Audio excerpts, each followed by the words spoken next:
Afternoon, everyone. Thank you so much for joining us today. I'm Christy.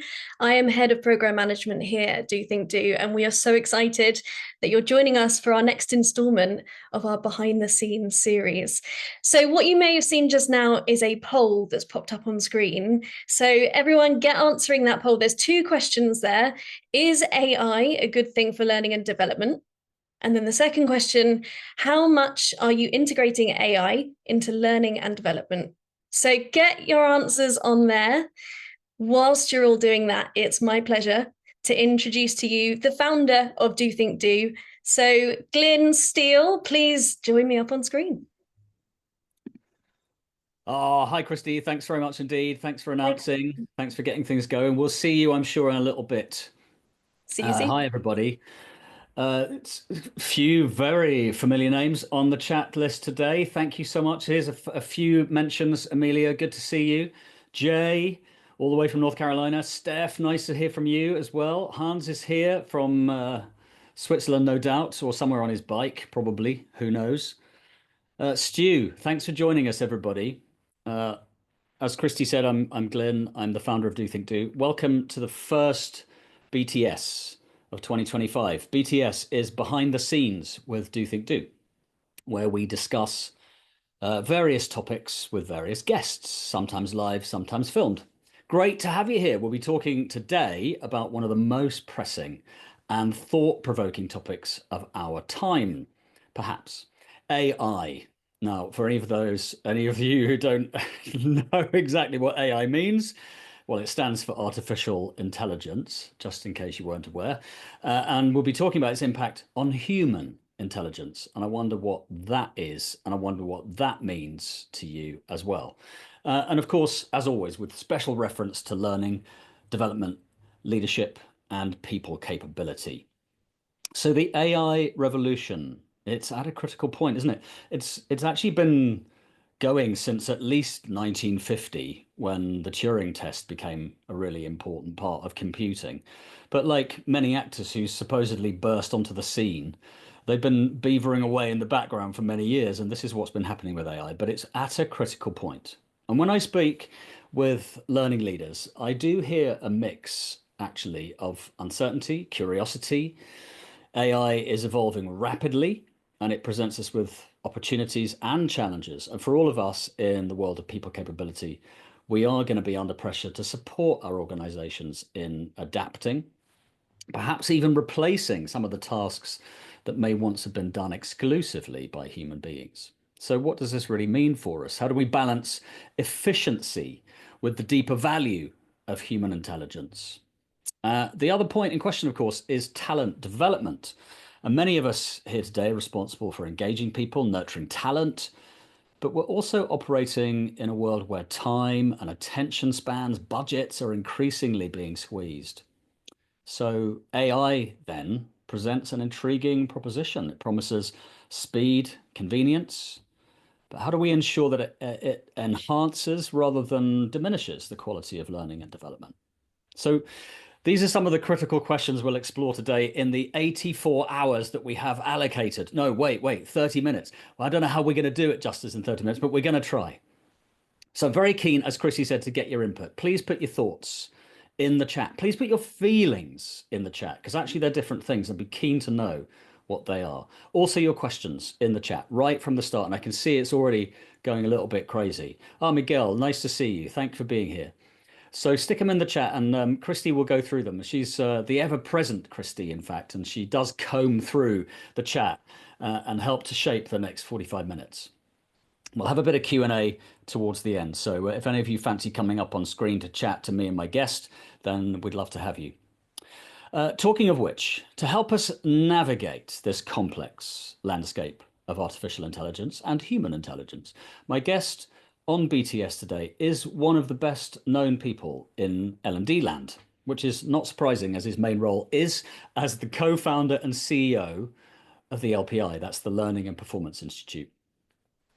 And he's respected internationally as an authority on workplace learning. He advises some of the largest companies in the world on their L&D strategies. And he's an amazing example of how to influence the L&D community with transformative thinking, high impact leadership.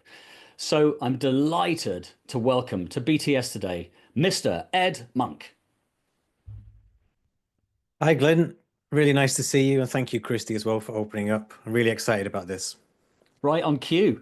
Ed, is it really you, or are you an AI bot? Who knows? Who knows? But what I can say is in the chat there, I saw Amelia post that she was totally daunted by this topic. Everybody is. So, we're all in the Yeah. same place. Nobody's absolutely nailed this, that's for sure. Yeah. It's very interesting, isn't it? Well, we'll have a little bit of a chat. So, if we can end the poll now, please, Christy, Emily, and we'll see what the results are. And Ed and I will just have a quick look at this. So interesting. Is AI a good thing for learning and development? Ed, we've got 49% on abso-freaking-lutely, 30% on possibly, and only 18 and 2% on the lower end. So I'm sure why not. So actually people are quite pro that. What do you make of that? That reflects the data that's been produced by surveys pretty accurately. We spoke, earlier about this as well. It's kind of what we anticipated. There's a sense of excitement around this, but nervous anticipation as well as to Mm. what it can bring. And got to remember, we're 3 years in now. It's in terms of generative AI and ChatGPT, which is the most prevalent, of course, in that period. But this is not unexpected, and obviously great to see. Nobody wants to leave this session now because we're only 2 minutes into the session. But no, not really. Really interested to hear those views. If those people can pop into chat. I, it is a good thing for learning and development, Glynn. It's going to take us forward much more quickly, and it's going to provide a lot of advantages. Mm. It's also, to be a little bit more pragmatic about it, it's not going away anytime soon. So we kind of have to embrace it. Yeah. It's interesting you say we're only 3 years in, and in that sense we are, aren't we? But if we go all the way back to the 1950s and the advent of computing, then it's been with us all this time. And actually, when AI first becomes AI, it often wends its way into all of our daily lives anyway, and it ceases to become known as AI. And we have it already, right? So it's very prevalent. Yeah, So maybe we're not as frightened.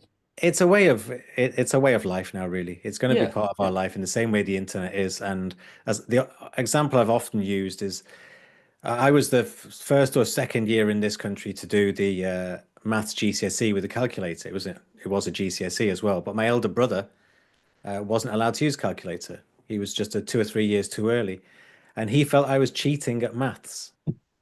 And you wouldn't Did you walk do past better the than him? yeah, oh no, well, I won't say, but you won't go past the finance director's office now in an organization and think that they don't know maths if they're using the calculator. So we have to embrace it. It's part of Yeah. life in the same way that the smartphone has become part of life. Yeah. And question two is how much are you integrating AI into learning and development? So you can call me Al. I think that means that nobody knows what it is. So that's very few people. Tinkering with it and seeing what sticks is the largest percentage at 53. Dipped a toe in, but still skeptical at 28. And not really, it's too early. So the not reallys and the nones are actually very low there. So again, not surprising to you. Not surprising. No. We're in an age of experimentation when it comes to generative AI still at the moment, and I obviously am fortunate enough to see some of the advancements in these technologies very early on, including from some of the largest companies in the world. So we know what's coming, and if we think it's intimidating now, it's only going to get more intimidating, actually. Yeah. So let's just learn to live with it. And I think what we'll explore today is the idea that it doesn't have to destroy everything. Yeah. There are ways in which we can incorporate it or infuse, to use a very modern term, Hmm. infuse AI into our very existence and how we learn and how we work. All right.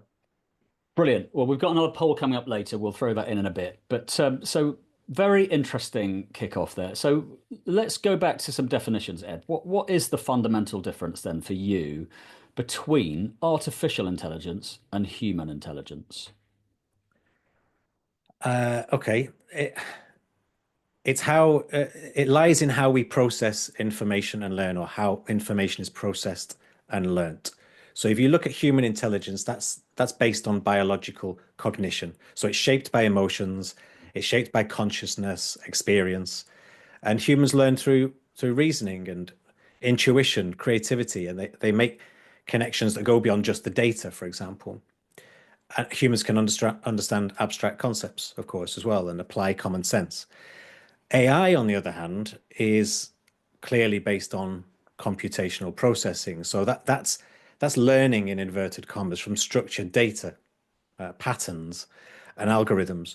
So it can be much better at speed, at precision, and pattern recognition, but it doesn't lack true understanding in the sense of the emotional connection and the context, perhaps.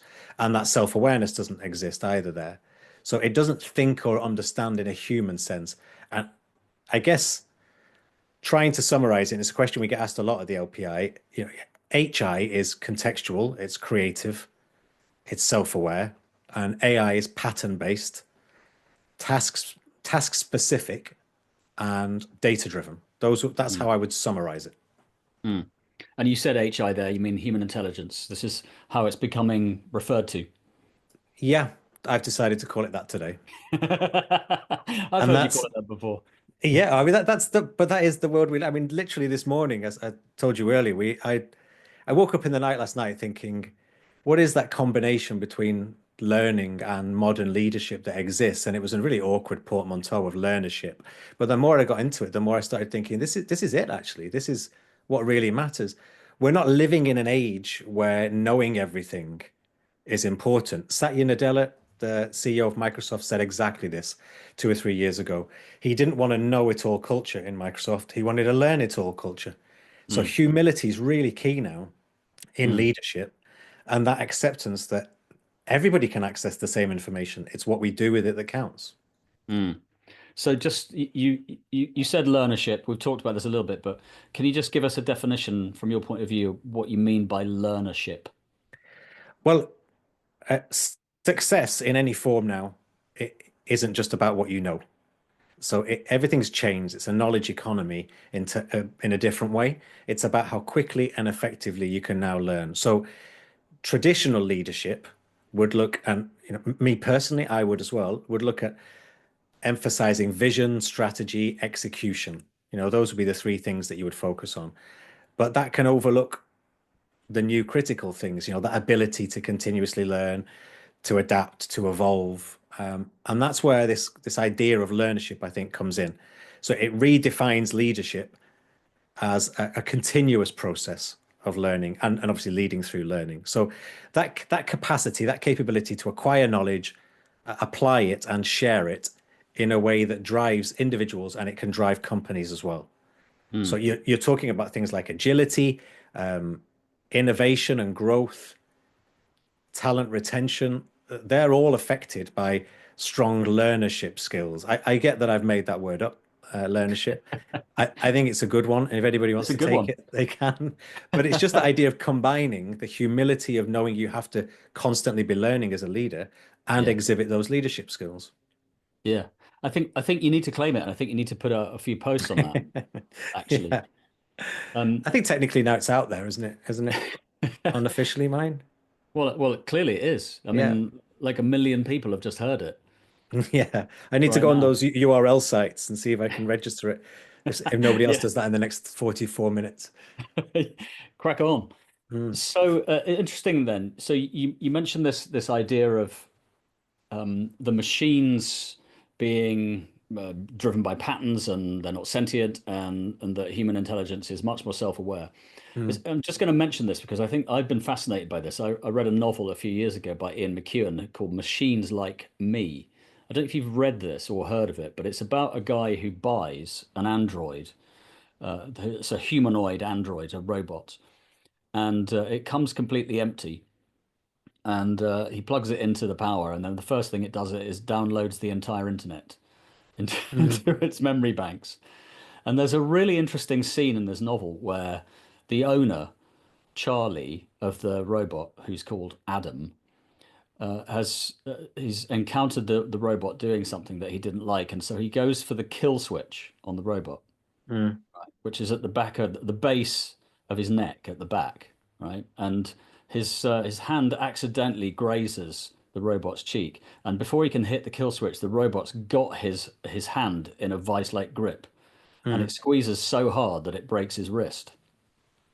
And then the robot says, "Oh, I'm really sorry, Charlie. I didn't mean to break your wrist, but please don't touch that switch again." Yeah. So I wonder where we are in terms of fear and trust and sci-fi, because where we are now and where we'll be in 6 months even is probably quite different, isn't it? And what that might do to people's sensibilities, their fears, their sense of trust and community, and whether we can trust the people who develop these things. So can we get this bit out of the way before we talk about all the good stuff? Because there is loads of good stuff as well. But what's your sense on this? Is about the trust bit and the ethics bit and the future, not just now? Everything is up for grabs, really. And this will be probably the biggest test of humanity and morality that we've had, certainly whilst I've been alive. So what will happen next, nobody actually knows. And I'll use another media example. I don't know whether anybody else in chat has seen the film Her with Joaquin Phoenix, but it's made in 2013, set in the future, and the guy falls in love with his audio operating system that he carries around with him. 12 years later, the voice, by the way, is Scarlett Johansson, and 12 years later, OpenAI have to change the voice, I think, on their ChatGPT operating system that they were using because it sounded too much like Scarlett Johansson. So it's life imitating art. Right. And hilariously or interestingly, that film was made in 2013, set in the future, and the future year it was set in was 2025. So though the predictions of things that were going to happen are happening, Yeah. you will see, I think, a really big, and we're seeing it already, right, at the LPI from a learning perspective. But I think just social commentary and people that I get to talk to, you will see polarized things happening. So whilst people are happy to use generative AI technologies to enhance their life, they're also craving humanity and community Yeah. more than ever before. So it's, one action can create an opposite action as well. It, to me, it's really interesting. And I'm not here to talk about the LPI.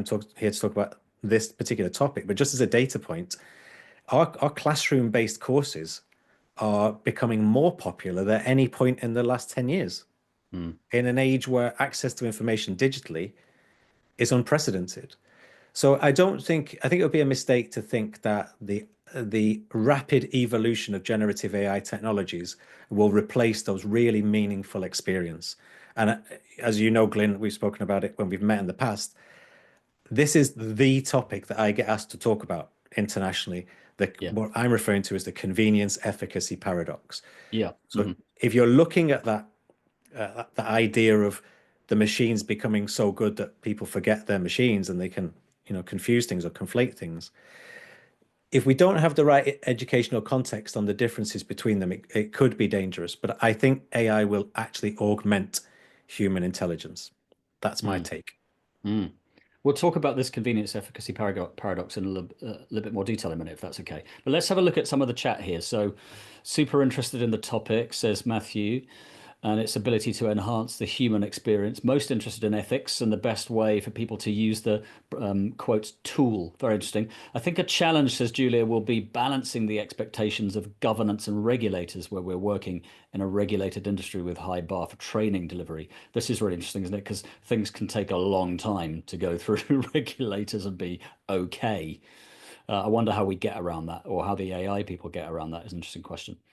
Well, especially when the rule makers happen to be the owners of some of the biggest software platforms right in the world. Is it a stitch up? It's an interesting question. I'm sure they're listening right now, of course, because tuning into all of our transmissions. I'm sure we've not optimized these all yet. Harder to track and report on concisely, potentially, says Julia. And I'm sure we haven't really optimized all of these tech platforms yet, says John. You've got a few thefts of learnership, Ed, already. So better get on that URL registration. Oh, really? Pretty quick. Okay, give me a moment. Yeah. Miguel says about the trust. Jeffrey Hinton himself says AI is already conscious. That's interesting, isn't it? Well, in 2016, Stephen Hawking, Elon Musk, Bill Gates all wrote a letter to the United Nations saying, if you don't do something, AI is going to become unstoppable. And I think it was 6 months later, they wrote another letter saying it's too late. So right. That's how quickly things move. And it could be argued, yeah, what Jeffrey Hinson's saying, it could be true. But equally, everybody who's using these tools can understand the difference between human intelligence, that context, that emotional reasoning coming to a conclusion rather than just the aggregation of data points. It's incredibly impressive. I think it blew everybody's mind. And those Mm. of us that have worked in learning for sort of 30 years, it is mind blowing to see the capacity of it and how quickly it can come up with this information. And it is increasingly more able to contextualize as well because it's aggregating more data every time it's being used. But there is that argument that everything is then vanilla, Right. and where's individual thought?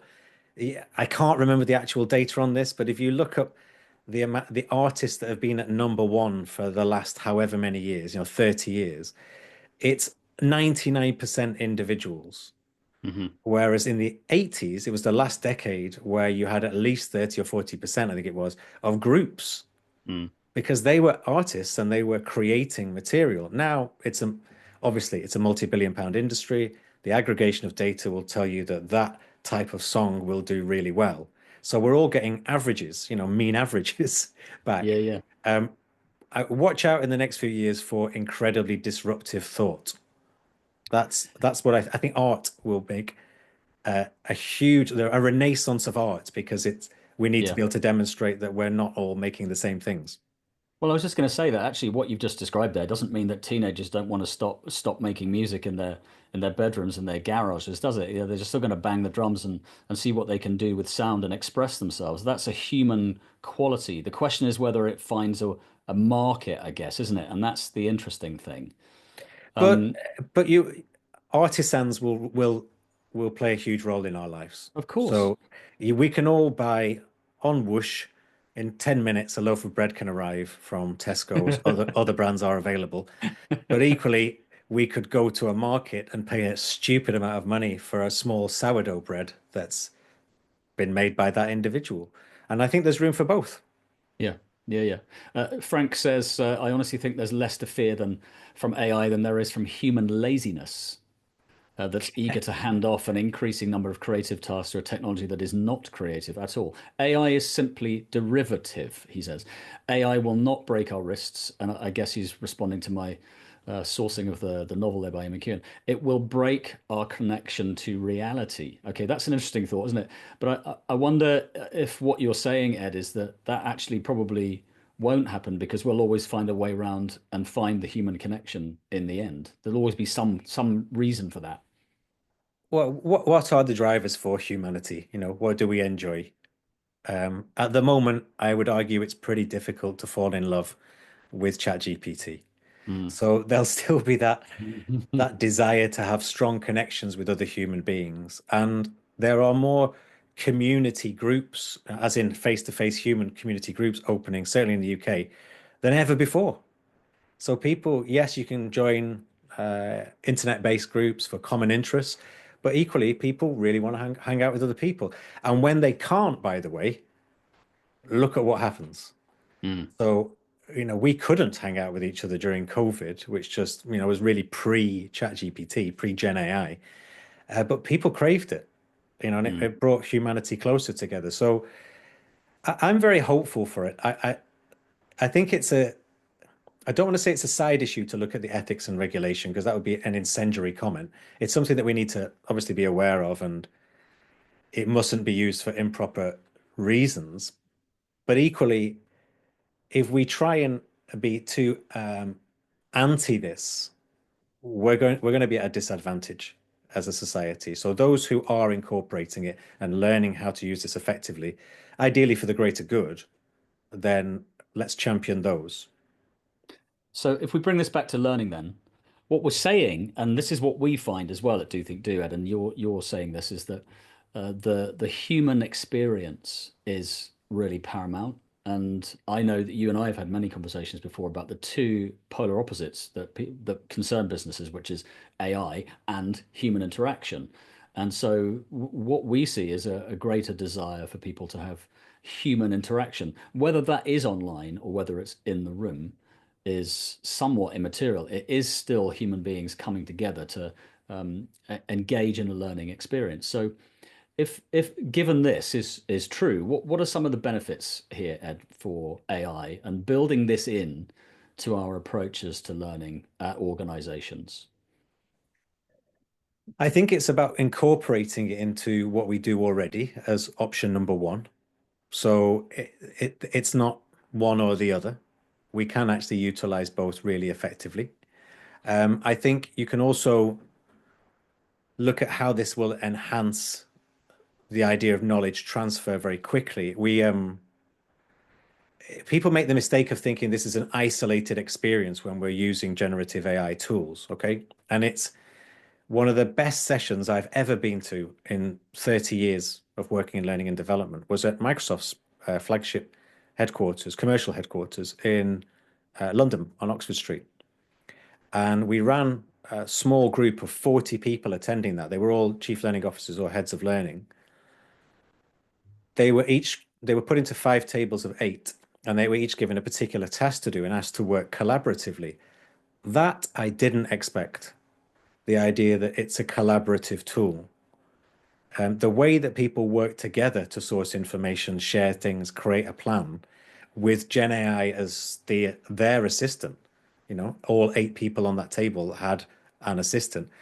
It did speed things up. And the tasks that we gave them were, 4 or 5 hours normally, or even a day or two. And in 45 minutes, they were produced. So it's that combination. I a few years ago spoke about the humanification of digital learning. Now you're seeing a lot of people talk about human intelligence and artificial intelligence, and it was your first question here today. It's that combination of the two things that's going to be the most powerful. It's not either or. And particularly from a learning perspective, people still crave the idea of meaningful experiences. So yes, it's great to be able to access this information, but if you can create talent development programs that do both, then I think that's probably the ideal at the moment, because you can't ignore either. I I tell you what talent development programs won't be anymore. They won't be content repositories or LXPs. So AI is already and will ultimately completely decimate the absurd amount of content creation that no one uses. So at the moment, only 15% of content libraries are accessed. And most of that is for compliance. So this flood of vanilla content creation from AI will drive polarized investment in tools and live human interaction, both, coaching, mentoring, group experiences. And I've witnessed that in the world's largest public company at their flagship store with 40 learning leaders with my own eyes. I think that's two key and very different examples, if I may, about your idea around convenience versus efficacy. Because on the one hand, we've got a lot of content on platforms, as you say, that may not be accessed. So it's convenient to do that, but it might not be very efficacious or efficient or useful because people maybe don't use it in the way that we expect or want. But equally, on the flip side, the Microsoft Copilot experience that you've had is also remarkably convenient because you've got a very powerful system there aiding and abetting the collaboration, and so therefore improving the efficiency. So are we able to offset one against the other, do you think? Is convenience and efficacy possible by using AI and human intelligence in tandem, in unison? That's the sweet spot. That is the sweet spot, I think, these days, if you can do both. And both extremes, by the way, are extremely valuable as well. They don't have to be mutually exclusive. So I do like I like planning travel using generative AI tools, getting an itinerary together of great places to go over 3 days. That's incredible just from a personal usage perspective. But look at Airbnb's business model and how they adapted and how they started looking at experiences when you got there. And you saw this exponential growth.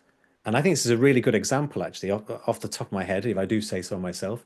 Airbnb's exponential growth of people wanting to go off the beaten track was something they saw really early and altered the experience on their platform. So instead of everybody wanting to go to the same places, the kind of now infamous photo from Santorini that everybody's taken, and actually normally there's thousands of people at that spot. You don't get the picture that you want. people don't want those experiences. They want to know what's down the road, what's round the corner. I'd like to go and discover something that isn't really very popular.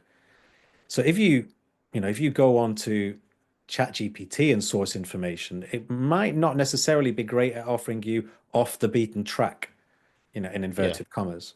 And Okay. people would, the locals would do that. This is interesting because Kelly Rodriguez, Kelly, would you be up for coming to join us for a minute if you can drop your camera on? Because you've got made a really interesting comment here, which is, oh, I'm not sure you can join us on camera, Kelly, but maybe you can. No, you won't be able to talk either, I'm being told. But your comment, our role as learning professionals should be to support learners to critically analyze information, AI or otherwise, to apply to their individual context. We do need to develop those skills and not assume they exist. So, Ed, isn't that playing into exactly what you just said there? Yeah, and I think the guest you're inviting can talk now, actually, if you want to add the context. Can you hear me? Yeah, is that Yes. Kelly? Yeah, it is Kelly. Hi, Kelly. So what, Hi. what do you want to expand on this a little bit? It's a very interesting comment you've made there. So that's really what Ed was talking about, I think, isn't it? A bit of both. Yeah, so I guess so what we're seeing, so we are a national charity, so I work for UK Coaching and we support the sports and leisure coaches across the UK, but also we work with governing bodies and we also work with organisations such as universities. And one thing that we've been hearing from clients that we work with when we're offering our sort of support services is that they're resisting AI because, students are overusing AI and they're having to use AI kind of trackers, tools to try and detect how much AI is being used and all of it, instead of trying to teach or support learners to develop the skills to use AI in exactly how Ed explained as an assistant. They're actually trying to resist and put sort of blanket rules that no AI should be used. And I guess in a world where we know it's inevitable, it's just about informing our learners and helping them to develop those tools to be able to critique what's real, what's not real, what's fact, what's not fact. How do I integrate this into my practice? How do I actually apply this within my context to make this content actually learning and a meaningful experience, instead of just taking it at face value? It's curiosity and creativity and critical thinking, Kelly, isn't it? All the K's, including It Kelly. is.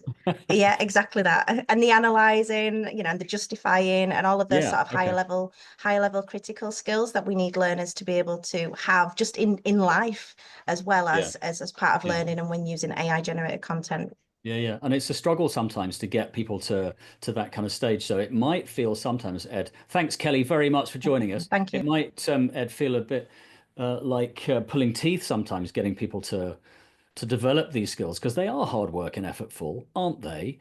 But I think what Kelly's there saying, and also Louise is agreeing with, is that actually we need to keep doing those things so that we can use these AI tools in a way that's actually efficacious and useful.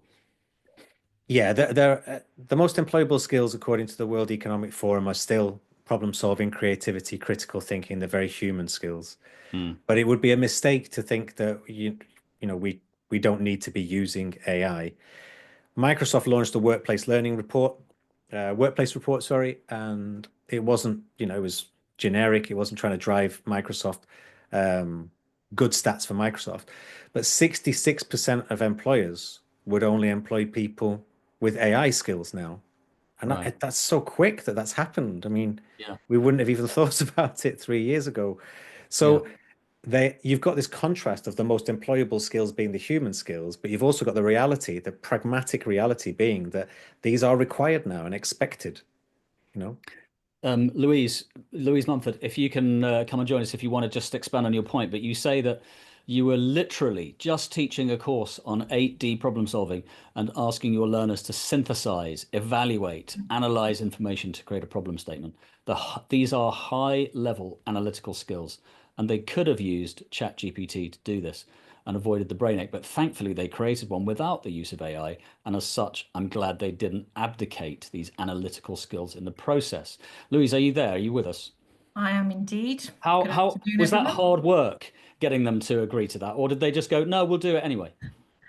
I sent them into a breakout room because we were actually doing a team session, and so I had no control over whether or not they were going to use AI to actually perform this activity. We were kind of going through a scenario on how to use the 8D or 8 disciplines approach. And so basically they were given a number of causal factors and so on in the context of the problem, and then they had to basically write a problem statement from the information provided. So they could have just popped all of those causal factors into ChatGPT and said, write me a nice niche, problem statement. But luckily they didn't. Maybe because I didn't give them enough time to do so. But also good ploy. I like that. But also I think it was like I said, being able to use these skills is a human and an intellectual challenge, but it's also it's brain exercise, isn't it? At the end of the day, it's what truly enables us to keep those grey cells working, to keep those connections and synapses sort of sparking. And I think occasionally we do run the risk, because of the accessibility now of AI, to think for ourselves to a certain degree. And again, how discerning are we in terms of analysing and evaluating the information we get from AI? Do we actually question it and challenge it? Ironically enough, I saw something on, I think it was on Instagram yesterday, and it was a film which had obviously been created by generative AI on what life looked like back in medieval times. And at first glance, it looked fantastic. I'm a complete medieval history buff. I love it. But then I sort of noticed a two-headed pig, and there were little kind of glitches in the film. And I think the temptation is just to see what you're provided with as given, as God's honest, and that's it. And not kind of look a bit deeper and to actually question what you see. So for me, those kind of questioning, challenging, analytical, almost skeptical skills are still things that we need to work in conjunction with AI. Brilliant. Louise, thank you so much for joining us. You're Ed, welcome. That due diligence, Ed, is then what we need to help people get some more input on, right? Because these are the difficult things that are useful, transferable, to use that word, transferable skills, useful in many contexts that keep our brains ticking over rather than turning to mush. Yeah, and we're at the beginning of this. We're only really 3 years into this being such a prevalent part of how we live our lives. But there's an academic student close to me, let's say, within my family, who was started a degree the year that Gen AI came out, ChatGPT specifically, sorry, came out. And prior to November, the average score on that particular course was around about 66, 67%. Post-November, the average score was 100%, unsurprisingly. And because they're all using ChatGPT. The question that you have then is that morally right? And do they really know? So you get to the deep philosophical question about what knowledge really is. Charles Jennings, one of my favorite commentators in learning, said many years ago that accessibility had replaced knowledge retention as power within business. So this is long before Gen AI. And he was arguing that because we can access information, memory is less critical now because we can all get those answers.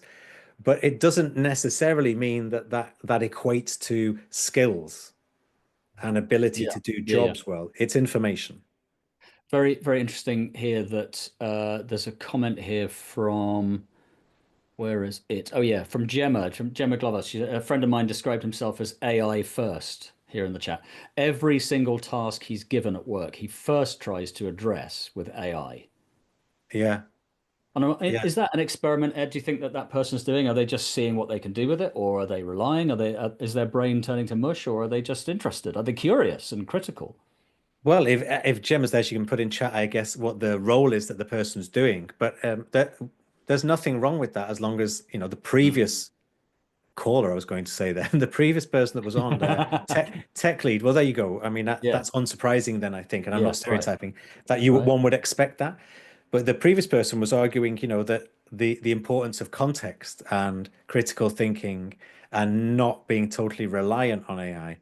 Spencer Gilman, BBC Maestro, did a fantastic session at a conference last year where he demonstrated that somebody had asked ChatGPT how many R's were in Raspberry, and it had come back with 4. And the argument went on for a very long time. I think you'll find there are three. Sorry, you are mistaken. And so it went on. And I know it's only, a minor point and it could be a glitch, but we just need to be really careful that that human context. And I'll give you a data point on this one. Okay. The LPI has seen a 220% increase in interest in mentoring, human mentoring. Now, if the information that we can get from ChatGPT is so good and the experience is so great, why do we need mentors? And it's because both are extremely valuable. You still want to sort of sense check some things and go through Right. somebody that's been there and done it. The wife of Bath's Tale, I think, starts with that argument around experience though non auctority, which is the most valuable authority, academic authority, or experience of doing something. And the debate Yeah. is still valid.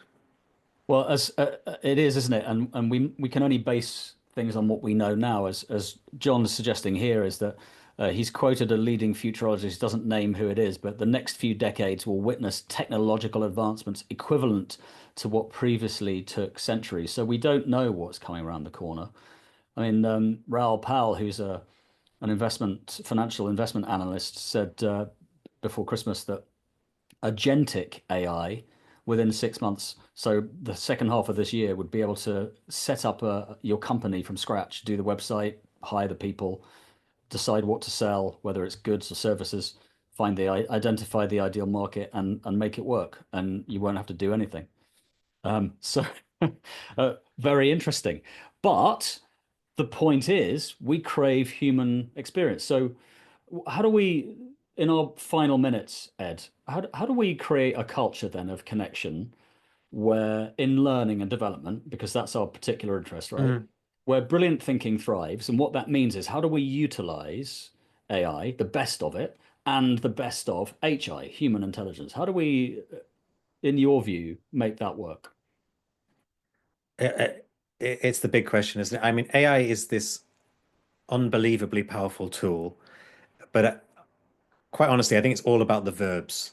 Let me explain what I mean. Okay. AI would find it very difficult. Generative AI would find it very difficult to inspire and challenge and build. And actually, words that it likes to use, if you ask it to write something, it likes using foster and engender, those kind of verbs. But inspiring people, challenging assumptions, incorporating context, creating innovative cultures, thinking critically, that's where human leadership is key. And much of our experience can't be replaced by generative AI. It can be replaced by facts that it will incorporate into its answers. But I was asked if I were to give L&D leaders one piece of advice recently, what would I give them? And honestly, I would double down on the human skills that AI can't replicate. Because you're not going to be able to compete with what AI can provide. So how do we do that? So you need to encourage a culture where people are allowed to think deeply about things and debate things. AI is your fast answer provider, but the best ideas, the best innovation will come from challenging individual perspectives and debating possibilities, disagreeing, and then coming to a collective agreement. So having those spaces for discussion and critical thinking is really important. Now I'm saying that like it's easy. It's not, because we know from our data the biggest obstacle to that happening is time, especially when Gen AI can provide instant answers to things. So how do we, allow that psychologically safe environment in companies in order to do that? Secondly, invest in collaborative learning.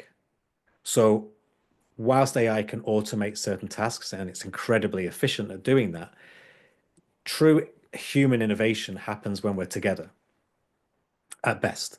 And building learning experiences that can bring people together is still really important. People crave it. Now, as well as that, it's up to learning professionals to develop AI literacy. So they have to become AI fluent themselves. They actually have to be pioneers in this space. Right. They have to be leading by example, because it will be up to them, if it isn't already, to upskill everybody else.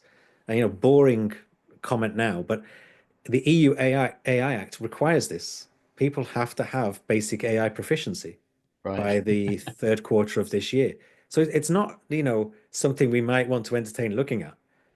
It's going to be in law in terms of an act, right? Hard to measure and hard to implement, but the idea is that this is something that everybody needs to have now. And then, and where, go on. sorry, and where all of our participants and our audience are saying that's all very well, but I've got a CFO or a team of people who hold purse strings, and they say to me, well, basically, let's just go down the efficient route. Why would we spend this many pounds on that when we can just spend far fewer pounds and get AI to do it for us? It's an interesting challenge, isn't it? Because it's not just time; it's actually budget as well. Yeah, yeah, it is. And I know that those demands are there, but in the end, what really matters, and let's be clear here, L&D is in an existential crisis in a lot of organizations. We're lucky at the OPI to hear from all of these people, but if you're not focused on efficacy, on genuine impact, Right. then it's highly unlikely that L&D will experience a downturn in terms of its investment. And I've been in it long enough to know those periods where it was the poor relation. Late 90s, 2008, really low points when, well, that's pretty dispensable. Organizations like TikTok come along and just wipe out the entire L&D function, saying it doesn't really fit with their culture. So there is no L&D function suddenly in TikTok. But it's about providing impact in a measurable way, demonstrable impact. We've just had last week the Learning Awards, or a couple of weeks ago maybe, the Learning Awards, and highlighting amazing examples from organizations like AstraZeneca, British Airways, Santander, of just phenomenal learning experiences that really make a difference. And I can tell you that not all of them are driven by generative AI at all. So there's room for both. I appreciate, you look at costs in terms of, but getting people together is expensive. Then they're out of work. It's not bite-sized. It's not recorded. I know we in the LPI wrote the program for virtual classroom training, and everybody said the same thing then in 2010. And COVID drove that virtual classroom experience. But people still pay hundreds of pounds to see live music whilst downloading music from Spotify. And learning is in that kind of space in terms of an experience. Again, Spencer Gilman, BBC Maestro, said, who can put their hand up and tell me their last fantastic e-learning experience? And nobody put their hand up. Absolutely. They still go to the theatre. Ed, brilliant. Thank you. Just a couple of comments then to finish us off for this session today. You won't be replaced by AI, but you will be replaced by someone who knows how to use AI, says John. Thank you for that, John. So get up to speed with it, basically. Kelly asks, can we suggest anywhere that we can go to upskill on this and fast? Well, maybe what we can do on that is when this gets posted on LinkedIn, everybody, that you can pile in on the comments and we can create the community follow-up on this. And great discussion, says Peter. I love your human focus rather than the tech angle, and people do forget this. Okay, so just to wrap up then, L&D leaders are absolutely in a unique position. That's us, isn't it? To shape how AI is used in our and other organizations. We have to use it to enhance potential, Ed, rather than diminish it. Absolutely.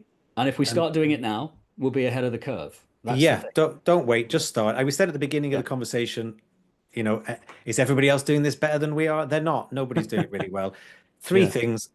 Look up Dr. Ashwin Mehta, John Fletcher on LinkedIn, two great thinkers in this space, and Eglev Inaskaite. If anybody wants that information, they can email Do and I'll provide it. And basic courses or rapid upskilling, look at the AI Academy, James Varnum on LinkedIn, connect with him, and they can support you with this. There's all sorts of stuff out there that can help you. Don't be scared of it. Just have a go at it. There isn't a single organization where I think they are doing it 100% right. Yeah, absolutely. And think about that convenience efficacy paradox, everybody. Ed did make a post on that on LinkedIn a few weeks ago, which is very interesting and worth a read. Okay, huge thanks, Ed. Thank you so much for joining us today.